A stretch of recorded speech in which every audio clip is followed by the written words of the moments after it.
One of the most challenging things for me to overcome as a member from a competitive art form is feeling like everything that I share with the world has to be this high level performance. It needs to be perfect. And what ends up happening is that when I'm trying to share content, trying to share these resources to educate and inspire the community to just move their bodies and become healthier people. I'm making this content and I end up stuttering and freezing and overthinking, and I just can't get into the flow because I'm so in my head. There's that anxiety that if people find out who I really am, they will view me as less authoritative, less competent. And this insecurity is that's what it is. It's insecurity. I'm afraid to show my most raw, genuine self because I know that I'm not perfect, because I know that I cannot genuinely uphold this standard of perfection that I've placed on myself. And so in an effort to compensate for that, I will do rep after rep until it's as close to perfect as possible, and I cannot find any mistakes in it, because if I can't find any mistakes in it, then it's perfect. And it's a bit much. I'm sure I'm not the only person who is this way. And when I think about where this comes from, it is deep rooted into my soul, and I'm pretty sure it stems all the way back to when I joined a drumline. I joined drumline as a quad player, and in the drumming world, you are either playing well with the person next to you, or you're not. You can hear it, you can feel it, you can see it when two or more people are in sync perfectly together. I'd argue it's not perfect. It's just, to the human ear, it's pretty dang good. And you are either doing it well or not. And in that art form, there are scores that are given to groups. You get scored on your performance, on your artistic performance. And it's kind of odd because there's no real objective data to measure somebody's skill in an art form. Like a basketball, you got, all right, this person has this kind of free throw shooting percentage. Or in baseball, this person hits the ball this many times. Football, this person has caught the ball and scored this many touchdowns. We don't have those kind of measurements in art or in drum corps, in marching band. It's literally just the number that a judge gives you. And most of the people don't even know who these judges are. Most of the performers don't know who they are, let alone the people in the audience have no idea who these people are. And, many of them, they're great judges, for the record. But the people who are having these emotional reactions to this external score, almost as if we're seeking validation from a stranger, is what it feels like. We're seeking validation from strangers. And I've seen many people walk away from a stellar performance feeling upset with themselves.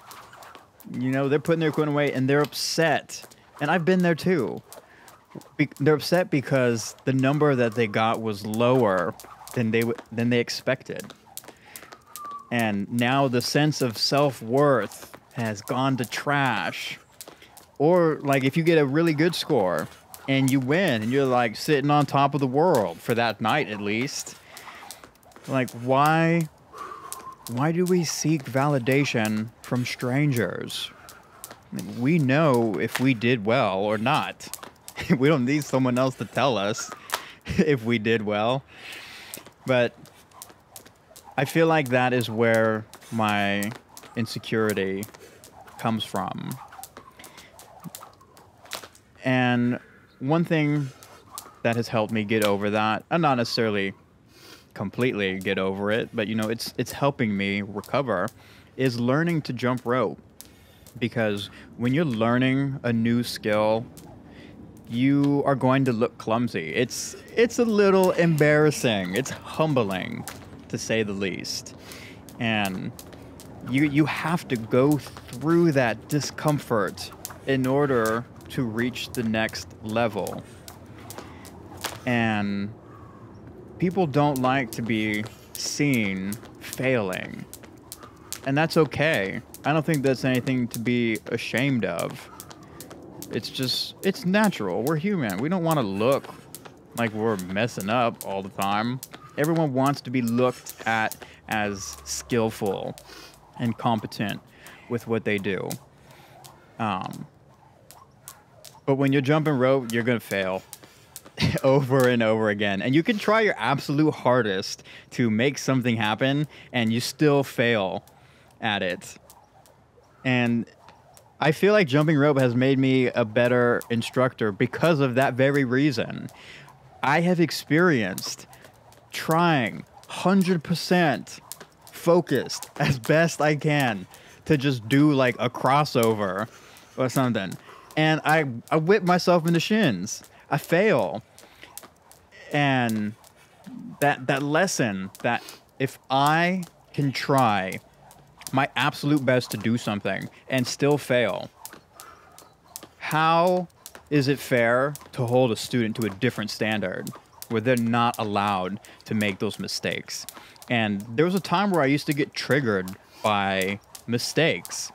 I would get triggered by it because how dare you show up to rehearsal and make a mistake?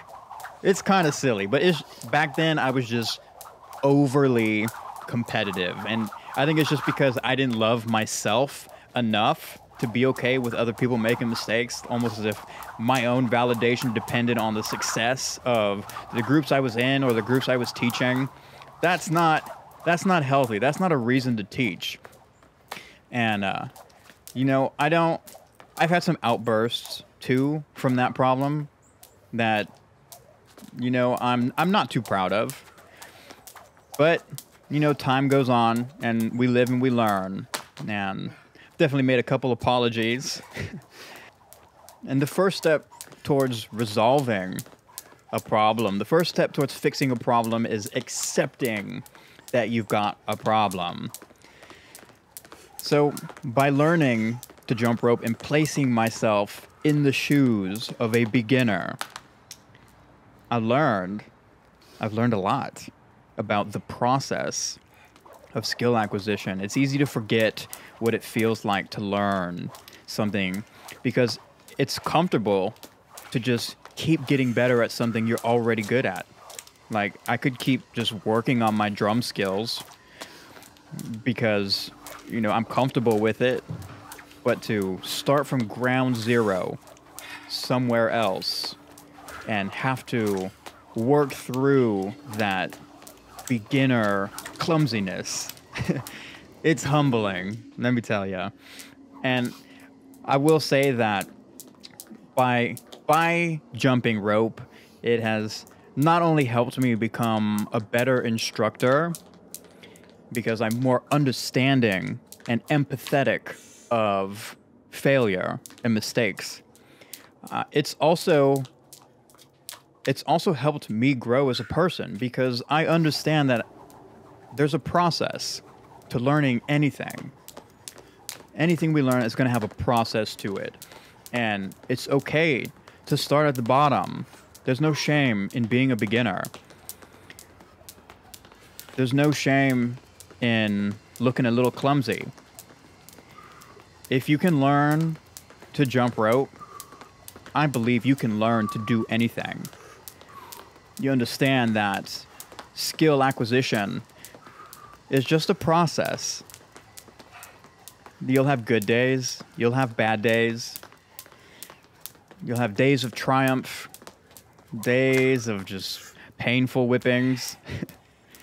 But at the end of the day, if you show up and you do your best, you will get better. That's simple. You just got to show up and do your best. And not care so much what other people think. Because at the end of the day, you are the one who determines your self-worth, and no one can tell you otherwise.